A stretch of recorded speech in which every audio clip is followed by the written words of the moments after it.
My name is Adele Mason-Bertrand and I'm a first year postgraduate research student. I'm looking at a cosplaying subculture. Cosplaying is an activity where individuals emulate fictional characters, and this normally occurs at fandom conventions. And I'm looking at how a costume may be used to portray backstage aspects of the self.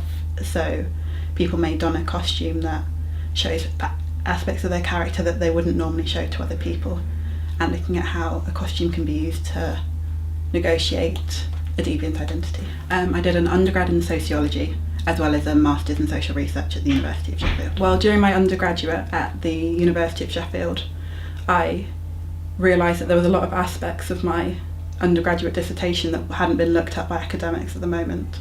So I spoke to my tutor about it, and he advised me to think about doing postgraduate research because I could get the more in-depth answers that I was looking for that I wasn't able to uncover during my undergraduate dissertation. I think at the start it was quite similar because you start off and you have to go to modules looking at qualitative and quantitative methods, and then when it came to semester 2 all of the compulsory modules are gone and it's up to you to find out where you want to take your research. So creating your own timetable and sticking to it was quite challenging because I'm used to being told what to do, and being in control of your research was also quite hard because I'm used to tutors knowing everything, and then once you're specialising in something that you want to look at, you're in control and you normally know a lot more than other people. So it was challenging, but it's something that you get used to.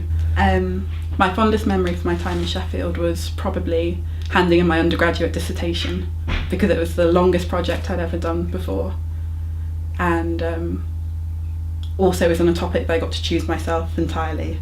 And a lot of my friends at different universities were told what to do and didn't get to do empirical research, so I felt that it was kind of like my own project, and it was the first time that I'd done something of that length.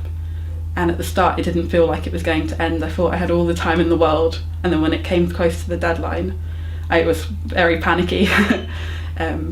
So when I finished the last chapter and handed it in, it felt like such a monumental feat. It was really worthwhile in the end. I think for undergraduates I'd tell them to always speak to your tutor because it can be a bit daunting going to someone and asking for help, but that's what they're there for.